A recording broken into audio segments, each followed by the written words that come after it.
Dios les bendiga, hermanos. Mi nombre es Pablo Hernández. Y yo soy Ale López y ya va a empezar el culto.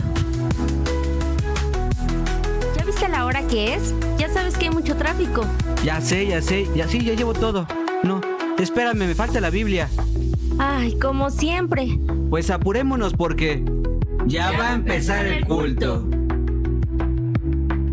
Dios les bendiga, amados hermanos. En esta ocasión vamos a continuar con el tema Imagínate ser protestante y el texto que vamos a utilizar se encuentra en Mateo capítulo número 26, versículos 26 al 29, que dice: Y mientras comían, tomó Jesús el pan y bendijo y lo partió y dio a sus discípulos y dijo: Tomad, comed, esto es mi cuerpo. Y tomando la copa y habiendo dado gracias, le dio diciendo: Bebed de ella todos, porque esto es mi sangre del nuevo pacto, que por muchos es derramada para remisión de los pecados. Y os digo que desde ahora no beberé más de este fruto de la vid hasta aquel día en que lo beba nuevo con vosotros en el reino de mi Padre. Hermana Ale, Dios te bendiga. Hermano Alfonso, Dios les bendiga. Dios te bendiga, hermano Pablo. El capítulo anterior cerramos con una definición muy general de qué era la Eucaristía. Sin embargo, quizá para centrarlo más y ver qué es el tema que vamos a tratar en este episodio, hermano Alfonso, ¿nos puedes explicar un poco más concreto ya qué es la Eucaristía? Vamos a leer un pequeño fragmento del mismo Catecismo de la Iglesia Católica, el número 1337, y faltan como otros 3000 números, está muy largo y nadie lo conoce, y dice: para dejarles una prenda de este amor, para no alejarse nunca de los suyos y hacerles partícipes de su Pascua, instituyó la Eucaristía como memorial de su muerte y de su resurrección, y ordenó a sus apóstoles celebrarlo hasta su retorno, constituyéndoles entonces sacerdotes del Nuevo Testamento. Esto se acordó en el Concilio de Trento del 1740. Entonces, la Eucaristía. Primero quisiera comenzar con una pequeña explicación de lo que significa la Eucaristía para el católico. Muchas veces, o la gran mayoría de católicos, centran su fe en las tradiciones, principalmente en los santos, en lo que su familia les ha dicho sobre qué es la misa, sobre hacer penitencia, sobre purgar sus pecados, etc. En todos esos años en los que yo fui católico de hueso colorado, había muchas cosas que yo veía con escepticismo, como el tema de las imágenes, por ejemplo, el tema de el por qué darle una veneración a los santos, el tema de tanto ritualismo cuando se trata de orar a Dios. Sin embargo, había algo en lo que yo sí creía muy firmemente, y era en la presencia de Cristo en la Eucaristía. Fue algo que el Señor se apiadó de mí para de todas maneras hablarme, aunque yo estuviese en el error, pero es el centro. O sea, la Iglesia Católica se centra en esto, porque el motivo de su orgullo es que creen firmemente que Jesucristo está en la potestad del sacerdote, que tiene sus manos consagradas para consagrar el pan y hacer que Cristo viva en ese pedazo de pan y viva en esas gotas de vino. Ahora, ¿por qué la Iglesia Católica está tan convencida de esto? Porque tomando este pasaje que acabamos de leer, hace esto en conmemoración mía, el católico lo interpreta como que todos los sucesores de los apóstoles tienen la potestad para consagrar el pan y para consagrar el vino.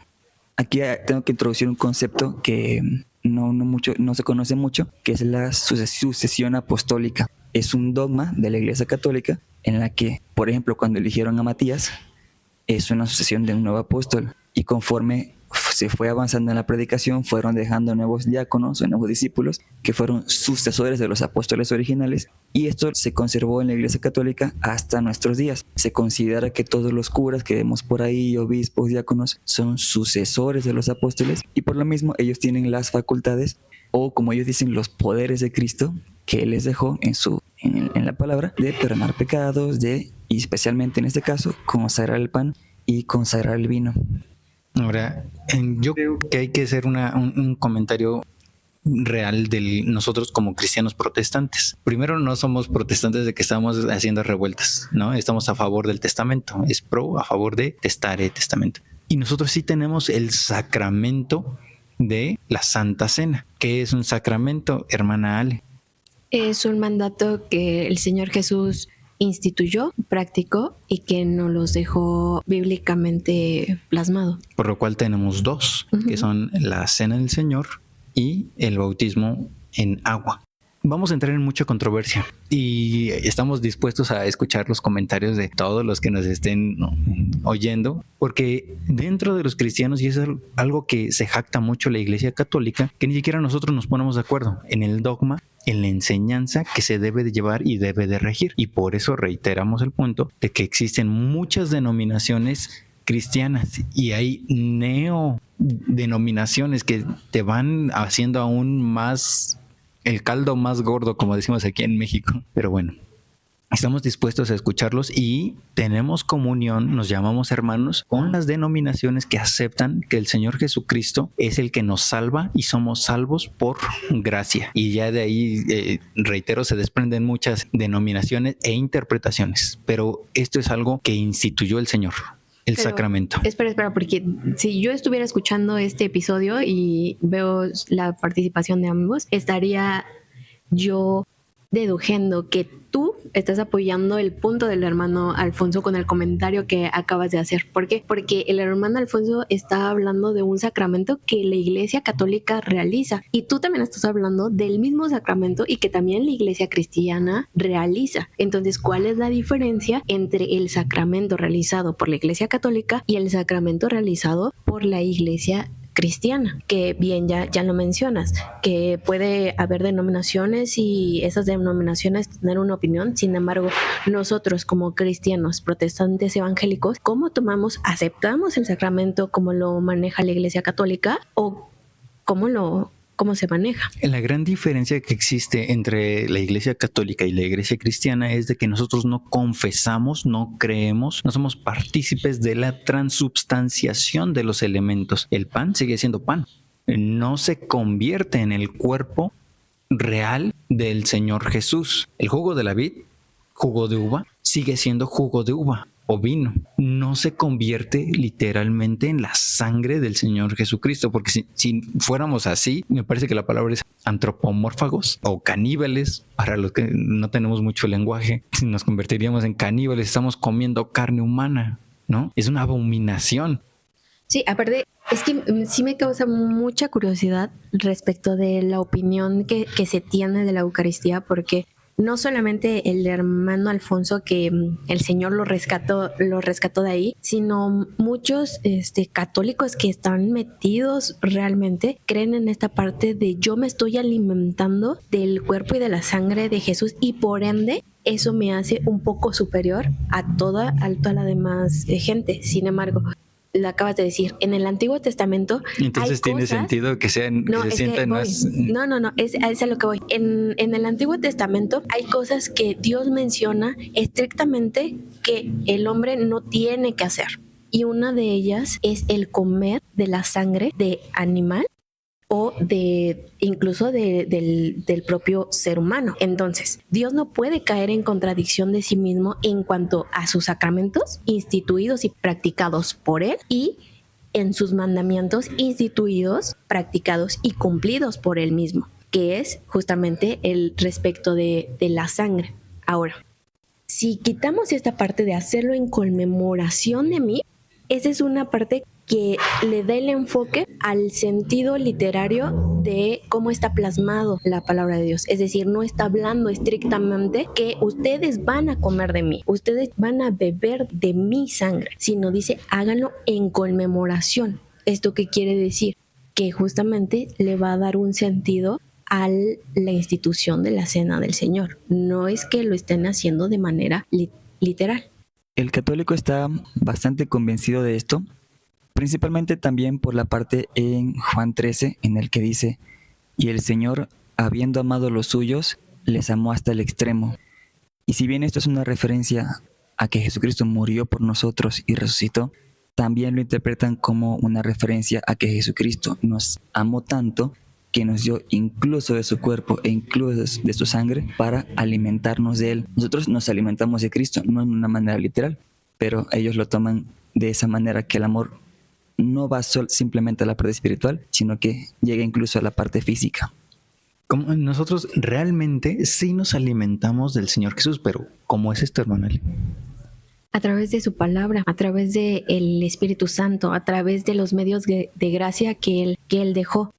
Si yo fuera Y no lo digo en manera despectiva, sino si no tuviera conocimiento de la palabra de Dios, me causa sentido lo que está diciendo el hermano Alfonso, ¿no? Porque si a mí me venden un mensaje de amor cuando yo no he sido amada, ese tipo de amor, digo, pues es lo máximo, ¿no? Y tiene un poco de sentido el decir Cristo dio todo por nosotros, porque es cierto, dio su sangre, dio su vida misma por cada uno de nosotros. Pero si nosotros encerramos solamente al sacrificio de Dios a un mero hecho de sangre que se tenía que cumplir para cumplir todo el mandamiento de sin derramamiento de sangre no se hace remisión de pecado, creo que estamos materializando totalmente el sacrificio de Cristo y dejándolo a un punto de sangre literalmente y cuerpo literalmente, cuando el mundo espiritual no es cosa material, sino que el alimentarse espiritualmente de Dios te da un crecimiento y te deja disfrutar de la eternidad en donde Cristo está. Y fue precisamente la última cosa que tardé en abandonar antes de dejar el catolicismo y llegar a los pies de Cristo, precisamente el tema de la Eucaristía, porque yo decía, ¿cómo voy a dejar atrás todas las experiencias que yo creía haber tenido en ese momento? Y no hablo de la primera comunión porque era un niño, pero sí hablo de cuando entré al seminario, por ejemplo, y pasaba varios años orando todas las mañanas, todas las tardes, todas las noches de rodillas, al menos unas 3 horas cada día, ahí frente al sagrario, frente al lugar en el que se suponía que estaba Jesucristo. Decía, ¿cómo voy a dejar yo eso atrás, no? Pero un argumento que yo escuchaba mucho siendo católico y que hoy en día admito que tienen razón, es que decían, si los católicos realmente creyesen que Jesucristo está ahí expuesto en el altar o dentro del sagrario, nunca saldrían de ese templo, estarían allí siempre, ¿no? Vivirían ahí. Y hoy en día digo, si eso fuese real, si hoy en día como cristianos creyésemos que Jesucristo está aquí físicamente también, pues nos quedaríamos ahí para siempre con Él. Y fíjate, ese es un comentario que yo iba a hacer, de que normalmente el cristiano no se quiere acercar a Cristo porque mi carne es verdadera comida y mi sangre es verdadera bebida, sí, pero está hablando de la palabra de Dios. Y ustedes, hermanos, díganme, ¿cuántos han visto que estén pegados a las Sagradas Escrituras y en oración? ¿Cuántos hemos visto dentro de las iglesias? O no sé, las grandes iglesias, las pequeñas iglesias, ¿cuántos cristianos realmente están pegados a la Escritura? No. El cristiano normalmente va al templo, el católico también, o cualquier otra religión también, pero no están pegados a la palabra de Dios, porque si estuviéramos pegados a la palabra de Dios y en oración y sujetos al Espíritu Santo, ¿cuántas cosas no pudiéramos ya tener? Me causa eco esto que estás diciendo, porque literal, si el Señor Jesús estuviera en ese lugar, no se despegarían. Bueno, el Señor Jesús está en su palabra, porque Él es la palabra. Ya lo he dicho muchas veces en la traducción de la King James. La palabra en Juan 1:1 dice, en el principio era la palabra y la palabra era con Dios y la palabra era y es Dios. O sea, Dios nos ha dejado su palabra para estarnos hablando constantemente, pero el hombre que es malo no quiere acercarse a Dios. Por cierta parte entiendo de que, bueno, no están todo el día, porque nosotros como cristianos tampoco estamos todo el día pegados a la palabra, pegados a la Escritura, pegados en amor, en la comunión que sí tenemos a través del Espíritu Santo los unos con los otros. No lo tenemos, porque si lo tuviéramos, ¿cuántas cosas no hubiera ya hecho Dios con nosotros y en nosotros y por nosotros? Así es, hermano. Solo para hacer un comentario, culminando con una cosa que dijo hace un momento el hermano Ale, es algo que sucede, aunque como tal la Iglesia Católica no lo dice en su catecismo, pero sucede que la gran mayoría cree que Jesucristo vino a abolir la ley, ¿no? Que ya estaba esa ley, pero olvidamos que Jesucristo fue judío, que Jesucristo cumplió la ley, pero muchos en la modernidad creen que no, que vino a romperla y que por eso mismo tiene sentido el tomar la sangre, tiene sentido este acto caníbal, por así decirlo. Y que aquí es donde radica la gran diferencia y que también fue una de las cosas que incluso no hace mucho terminé de comprender también con mi mente, el tema de que la fe viene, de que la salvación viene por la fe y no por las obras, ¿no?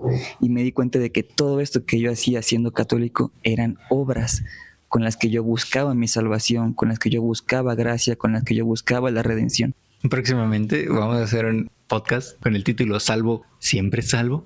Ya, hermana, le continúa. Sí, yo también iba a comentar, porque luego hay unos hermanos, si podemos llamarlos hermanos, pero no nos desviemos. Me causa, no sé si pesar, porque en primera a los Corintios, capítulo número 11, que viene la institución de la cena del Señor y también tomando la cena del Señor indignamente, cuando Pablo hace esta exhortación, ¿no? De, oye, este sacramento, uno es realmente estar consciente y tomar el valor de la muerte del Señor Jesús y de su resurrección. Y en el versículo 7 dice, de manera que cualquiera que comiere este pan o bebiere esta copa del Señor indignamente será culpado del cuerpo y de la sangre del Señor. Punto que están tocando de si realmente ahí estuviera el Señor Jesús, no se despegarían de él. También el hecho de practicar este sacramento es, imagínate, o sea, estás violentando no solamente en su lógica de una manera figurada, sino de una manera literal respecto del sacrificio del Señor Jesús. Y a nosotros como cristianos se nos hace esta advertencia día a día cuando vamos a tomar.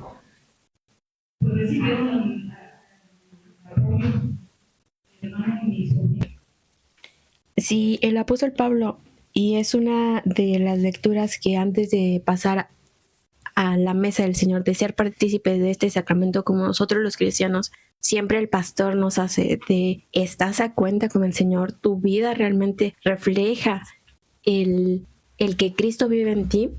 Así como muchas veces los católicos se sienten superior por tener la Eucaristía y lo que para ellos significa la Eucaristía, a ese mismo nivel debe de ser la exigencia de su manera de vivir y de su manera de manejarse. Y no solo me estoy refiriendo a los obispos, a los que están dentro de este sistema para ministrar en su iglesia, sino a todos los creyentes y simpatizantes de la Iglesia Católica, porque no son los únicos, los obispos, los sacerdotes, los que están estudiando, los que participan de esta institución, sino vemos que día a día en misa son los que participan también. Entonces la exigencia de vivir como Cristo vivió, teniendo esta lógica de su argumento de por qué ellos sí tienen a Cristo y nosotros no, debe de ser en el mismo nivel.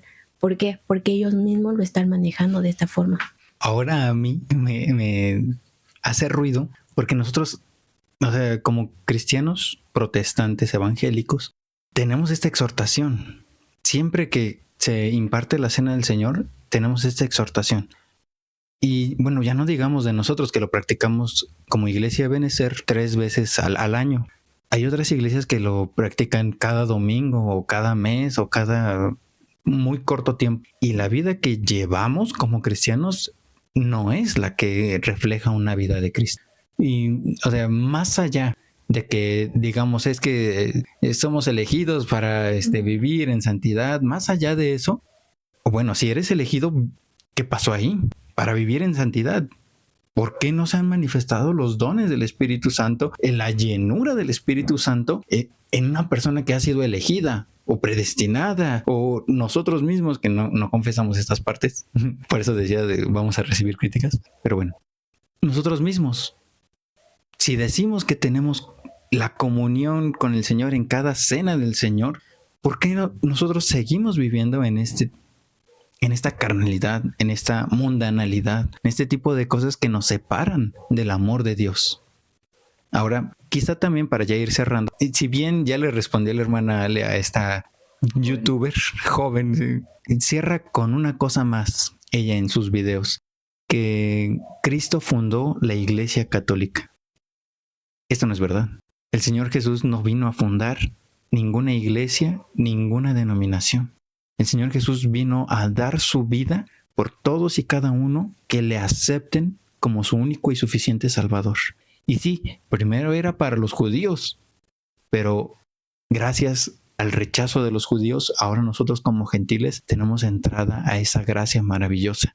Y justo en la mañana me desperté, ya sabiendo que se iba a grabar un poco de este tema, y pensaba, porque el término cristiano ni siquiera lo puso Cristo. Él no llamó a sus seguidores cristianos. De hecho, al principio la palabra cristiano lo tomaban como una ofensa, como algo despectivo. Mira, igual cristiano. Así es, o sea, él no fundó ni cristianos, ni católicos, ni ninguna religión. Él vino a dar su vida y nos llamó hijos. Nos hizo hijos, nos hizo partícipes de esta bendición. Sin embargo, es el hombre, y ya después en la lectura de la Biblia vemos que posteriormente es los hombres quienes se empiezan a llamar cristianos porque seguían las enseñanzas de Cristo. Ahora, un tema interesante ahí. Al principio muchos cristianos se llamaban paulinos por la enseñanza del apóstol Pablo. Sí. Y ya después, como tomaron el insulto de cristiano como un orgullo, valga la expresión, valga el cambio. Pero la primera parte de la iglesia cristiana les decían mucho paulinos, precisamente, reitero, por la enseñanza del apóstol Pablo. Pero sí hacer ese énfasis, ¿no? Que Cristo no vino a instituir una iglesia. Él sí vino y mandó a que se hicieran discípulos, pero no en esta parte de superioridad o de elección o de predestinación, como ya lo mencionabas, hermano Pablo, sino más bien de ser conscientes y aceptar el sacrificio que hizo por nosotros. El decir, yo siendo indigno, Cristo murió por mí. Yo siendo pecador, Cristo se dio por mí y ahora yo vivo para Él. Yo no vivo para una denominación, yo no vivo representando a un hombre que es falible, sino yo vivo para Cristo por puro amor, por pura gratitud. No tampoco para obtener algo de esa persona, de ese movimiento. Porque también, seamos sinceros, muchos cristianos caen en ese error de yo sirvo a Dios para que Dios me dé. Pero cuando entendemos un poco de la gracia realmente de Dios, es que sabemos que nosotros la amamos porque Él nos amó primero. Con este tema vamos a continuar todavía un episodio más para concluir nuestro texto que estaba en Mateo. Pero para cerrar en este episodio, ¿con qué terminas, mi hermano Alfonso? Bueno, yo quería hacerles una pregunta Adelante, antes adelante. de hacer este cierre. Ustedes como hermanos que ya tienen bastantes años viviendo este sacramento. No, no. Lo siento. Algunos años viviendo este sacramento. ¿Qué le dirían a ustedes a una persona que por mucho tiempo creyó o que vio este sacramento de manera literal, que ahora intenta vivirlo de una manera más apegada a lo que realmente intenta transmitir el Señor en su palabra? Cualquiera. Quizá me recordaste a la primera vez que pasé. Digo, el Señor me llamó muy, muy pequeña a comenzar a ministrar. Sin embargo, yo tomé la decisión de no bautizarme hasta los 18 años y por ende poder participar de la Cena del Señor.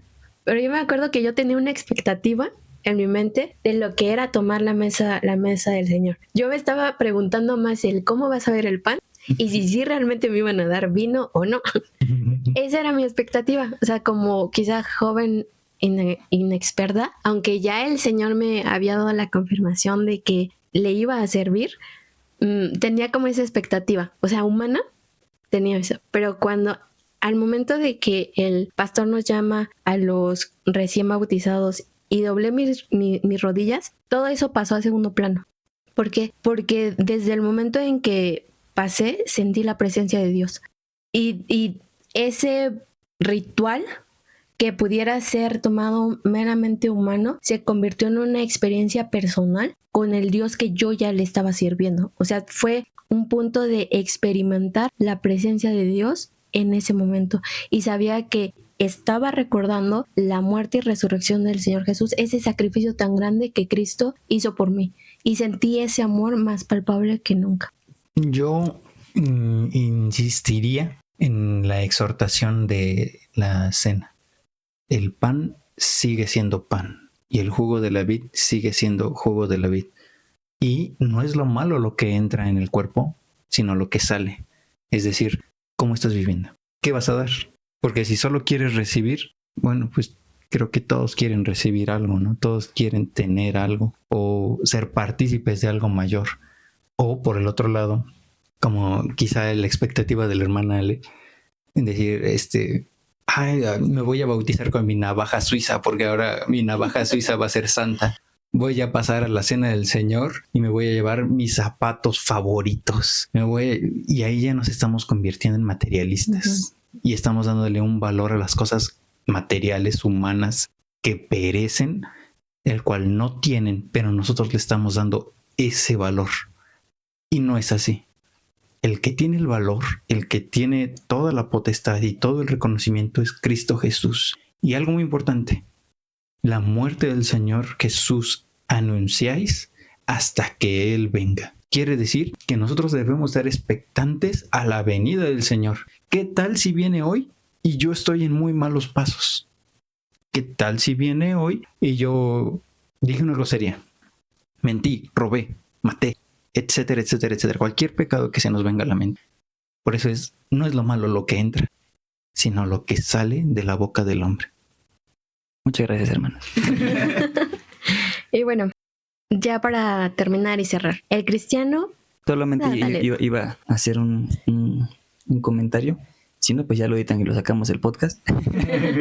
Es que curiosamente me acordé de una historia de un supuesto santo en la Iglesia Católica, que por un comentario que hace la hermana Ale, que él servía mucho a su reina, se llama Francisco de Borja, y él servía a su reina hasta que llegó un punto en que ya falleció por una enfermedad, y cuando la vio ya estaba empezando a acercar comida por los gusanos, y él en su interior dijo: no quiero servir más a una reina corruptible, quiero servir al Rey Supremo que me da la vida. Bonito. Qué bonito, pero... Pero eso mal. No, es que fíjense, muchas de las cosas que luego como un cristiano son desconcertantes, y lo dije en una escuela dominical, es que hay católicos que viven como si Cristo viviera en su corazón, y hay cristianos que viven como si Cristo no existiera, ¿no? Y que muchas veces son radicales, ¿no? Y que el cristiano no es radical y que deja que el mundo y que muchas otras cosas vivan en él. Pero ahora sí, para terminar, el cristiano no tiene nada, porque así es como cierra este video diciendo: el cristiano no tiene nada. Y me va a costar, pero en este punto tiene razón esta chica. El cristiano no tiene nada, ¿no? Porque si en todo su contexto se está refiriendo al cristiano como lo somos estos hombres que vivimos en esta tierra, que somos materiales, no tenemos nada. Sin embargo, el hermano Pablo me dijo algo muy cierto cuando vio esta frase: el cristiano no tiene nada, pero si tiene a Cristo, lo tiene todo. Ya vamos a llorar, vamos a abrazarnos En este pequeño lugar. Bueno, hasta aquí vamos a llegar en este episodio. Reitero, vamos a hacer un episodio extra para concluir con el texto que ya teníamos, que está muy interesante. Les invitamos que se queden, porque a Pedro se le dieron las llaves del reino. El Papa, o Pedro en este caso, porque así lo dice la Escritura, tiene poder para remitir los pecados, para desatar, atar. Eso lo veremos en nuestro siguiente episodio. Y ya vámonos, porque ya va a empezar el culto. Somos miembros de la Iglesia Cristiana Ebenezer, y en este podcast vamos a descubrir la vida que Jesucristo quiere que vivamos a través de su palabra. Y también vamos a platicar de la concepción humana y lo que en verdad dice la Escritura respecto de quién es Dios, sus mandamientos y la relación que tenemos con Él. Vamos a subir capítulos los días martes, jueves y domingo. En YouTube nos pueden encontrar como Ebenezer 4645, en Facebook Iglesia Cristiana Ebenezer, en Instagram Ebenezer-273. En Spotify, YouTube y Facebook también nos pueden encontrar como Ya va a empezar el culto. No olvides compartir y seguirnos. ¿Y sabes qué? Ya vámonos, porque ya va a empezar el culto.